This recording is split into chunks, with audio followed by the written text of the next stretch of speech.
After 220 hours of playtime, I'll be giving you my brutally honest review of Final Fantasy XVI. Before any of you get scared, this is not a long game as I actually beat the main story in just 44 hours, and the rest was just accumulated through New Game Plus and experimenting with different abilities. For anyone new to my reviews, I tend to play the first hours of the game as if you would just launch it up. So if you see it as spoilers, consider listening to this as if it was a podcast. And with that out the way, let's get into this, yeah? We'll go over the story first since I'm sure that's what most of us play for. Oh, and before I go any further, I want to point out that this game is actually standalone from any other Final Fantasy. I know that the 16 may have you thinking it's the 16 sequel or whatever, and you need to play the rest of the series to understand the story, but this is not true at all. In fact, I had no idea what to expect going into this game, since I didn't watch any of the trailers after the initial combat trailer, which had me sold. A few weeks before release, they gave us a demo which covered the prologue, and if you haven't played that, what are you waiting for? The prologue was so good as it sets the stage and introduces a good amount of cast without making me feel overwhelmed. It was so well done that it had me really excited to see where the story went. I tell you all of this to set the tone because I normally just care about gameplay and the story is the cherry on top for me. I'm also a completionist, which means I like to complete every single side quest or task on the map before proceeding with the main story. I, however, found myself leaving multiple side quests unfinished to continue the main story. It was so captivating that I just wanted more. This was accentuated by the wonderful voice actors. They made the characters so relatable with the range of emotions with their voice as they read the well-written script. The graphics were lifelike as you could see the little wrinkles as they scrunched their nose to furrow their eyebrows in anger. All of this, of course, was enhanced with the amazing soundtrack. They had advanced technology called the Mini Sulkin, where your pacing dictated how fast or slow the music was, so it always landed in the best parts of the song to the active time cutscenes. I can't express how enjoyable the story was without spoiling it, but if you love a good story then you have to play this, as the game had multiple cutscenes where I was emotionally invested. Now before we move on, I mentioned side quests, so let's touch on those. As you finish a main story quest, you'll have side quests that'll pop up, and this repeats until the very end of the game. Some side quests are one and done, while others unlock a chain of side quests. Now while this may sound tedious, they do add to the character and world building, and I thoroughly enjoyed doing them after I finished the main story. Now if I had done them before I finished the main story, I would have been better equipped, as they give unique accessories and can even expand on your limited inventory to increase the potency of your potions. While we're on side quests, I want to mention that they were voice acted really well, just like the main cast, and it was very refreshing as your typical RPG just usually leaves side quests to text box that you have to read. They went above and beyond in Final Fantasy XVI, and I had to point this out. While we're on story stuff, I didn't know where to put this in, so I'm going to squeeze it in here. Final Fantasy XVI is the first game I played that had this feature, and I completely overlooked it. By holding the touchpad, it'll bring up lore of anyone or anything that's important at that moment. I thought this was nice, but I won't use it. Fast forward a few hours in my playthrough and I had characters in cutscenes that the protagonist recognizes, but I totally forgot. That's when I used the active time lore, and then I remembered who they were as they were off screen for a while. This feature was very underrated at the start, but in the end I found it very helpful, and I'd love if other developers added it to their game. Before we dive into combat, I just want to mention that this game had almost no load times as everything felt instantaneous. Fast traveling from one area to another felt seamless, and respawning from a death was like it never happened. If you watched any other review, then they may have mentioned how bad the motion blur was. Well, their review's outdated because as of patch 1.03, you can completely disable it. Okay, now for the meat of the game, combat. On screen will be the combat trailer that sold me. Do you see how seamless he swapped from Garuda to Titan? That's exactly what we get in the main game. The combat is buttery smooth. What do I mean by that? The inputs are so responsive. If I'm in an attack combo string but an enemy is about to attack me, I could cancel my attack animation into a dodge right away. Obviously some attacks have animation lock, but that's for the advanced players. Most of us who play the game will not need to go that deep to understand how wonderful this game felt to play.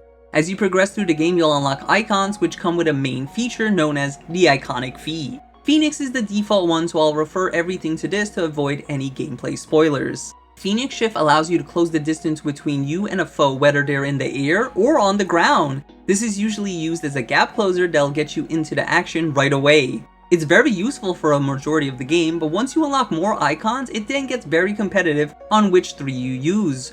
Remember, you could only use 3, so each has to bring a lot of value to the table. Each icon comes with 4 iconic abilities. You can only equip 2 per icon, but if you really like all 4, then you could master them, and then you could use them on any icon. This was really nice as it allowed for some fun builds by letting you mix and match iconic abilities to have them fit your playstyle without having the original icon equipped. As for combat itself, you have free roam for most of the game, but a few will keep you locked in a field that you can't leave. Don't worry, as these battlefields are big enough for you to do as you please. You have a basic attack string by pressing attack 4 times, and if you want to get fancy, you could use magic in between each swing for more damage. The game has no magic source like MP or SP, so you could freely use magic to your heart's content. It doesn't do as much damage as your iconic abilities. Speaking of iconic abilities, they have cooldowns, so you'll be doing a lot of basic attacks and magic casting while you wait for them to come off cooldown. You may notice that some enemies have a yellowish bar under their HP. That's the will gauge, and when you deplete that to 0, they will become staggered and they could take up to 50% more damage. This is your ideal window to let everything rip or come off cooldown to kill your enemy. I love this system as it reminded me of the latest Final Fantasy VII Remake, or for those who play Final Fantasy XIII Lightning Returns. When you're not on the offense, you can dodge enemies' attack and counter back with a precision counter. You can also parry melee attacks right as they were about to connect. If these two seem a little too much for you, then you can just sit back and block attacks with Titan. If you time the block right at the moment they were about to attack you, you can counter attack. The game has a playstyle for everyone, so you'll feel right at home. And if you're completely new to action RPG games, then they have accessories that'll dodge for you, or use your cooldown so you don't need to micromanage, as this could be pretty overwhelming. Speaking of accessories, let's move on to the gearing process, as this is an action RPG game. You get a weapon and 2 armor slots. They were just stat sticks with no unique passives. They do visually change when Clive equips them, so that was cool. You also have 3 accessory slots. These have unique passives on them, and it was very fun finding new accessories to enhance my current build. I am, however, disappointed as it is 2023 and the lackluster weapon and armor slot made me feel empty. The RPG mechanics of the game felt bare bones rather than their focus, and they did a phenomenal job on the action side.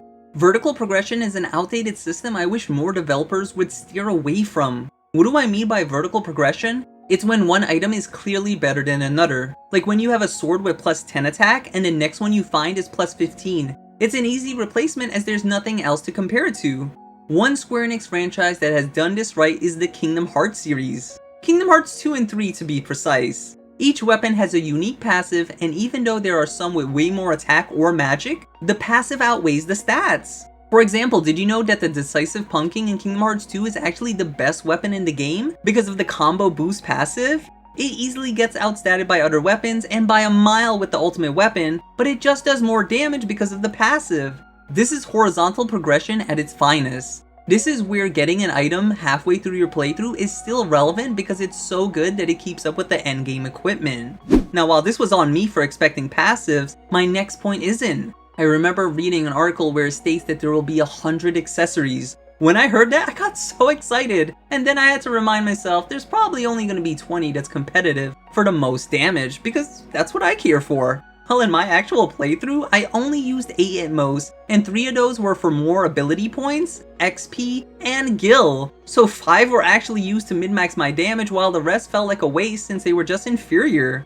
Speaking of inferior, let's touch on the Chronolit Trials real quick. These were claimed to be the hardest challenge from Director Takai, in which we can only use the icons and abilities they restrict us to. These are timed with no healing or allies. This was actually fun, and I enjoyed trying to get the most out of each icon to get that win. What wasn't fun was the reward at the end. They were accessories for each icon's ultimate ability, which did not warrant a slot since you're only boosting 1/6 of your kit, and mathematically it was a DPS loss to other things you could equip. Now on to the biggest selling point of the game for me. It was announced a few weeks before launch that there was going to be a global leaderboard for arcade mode. Arcade mode is where you do the campaign again, but this time you're scored on your performance. I'm very competitive and I'm always looking to improve, so I was very excited to see where I would rank and what I could learn to climb the ladder. Unfortunately, this mode is horribly implemented, as you're not scored based on how well you did, but rather how bad you did. What do you mean by that, Naz? Here, let me give you an example. I cleared the first stage of the game as fast as I could without taking as much damage, and the game gave me a B rank. In other games, this would easily be an A rank, with windows to improve for an S rank. What actually gets you an S rank in this game is slowly killing each enemy so you can milk as much points as possible, and doing this for every part of the chapter, including the final boss at the end. This meant that your normal campaign run would actually be faster than getting an S rank. I was so disappointed that this is the current state of arcade mode, as last year Square Enix released Valkyrie Elysium, which had a fantastic scoring system, and then the Devil May Cry team has always had a good scoring system. I'm not sure how they both came to this conclusion. Sure, it promotes you to speedrun and use a specific set of abilities that may not be to everyone's cup of tea, but here we are with the exact opposite in Final Fantasy XVI. I really hope when you're watching this that the system has been overhauled, but as of patch 1.03, the arcade mode is beyond flawed. I didn't even attempt Ultimania mode because if you die, you have to do the whole stage over again, from start to finish. Since that will be the last thing I need to do to complete this game, I refuse to do so, as I do not want to tarnish the memories I made with this game. Obviously, these issues I bring up are for the minority, because after 221 hours of playtime, I was more than satisfied with my purchase, and I could only imagine that others would as well, because this game is absolutely amazing, and it gets a 9 out of 10. I really hope the next Final Fantasy keeps the buttery smooth combat, active time lore, and the music technology they call the Mini Soulkin. Hopefully this video helped you decide if you should purchase Final Fantasy XVI, and if you still have any lingering questions, then please ask in the comment section down below, and perhaps subscribing to see more as I play a wide array of RPG games, and I break them down just like this. Until the next video, I'll see ya.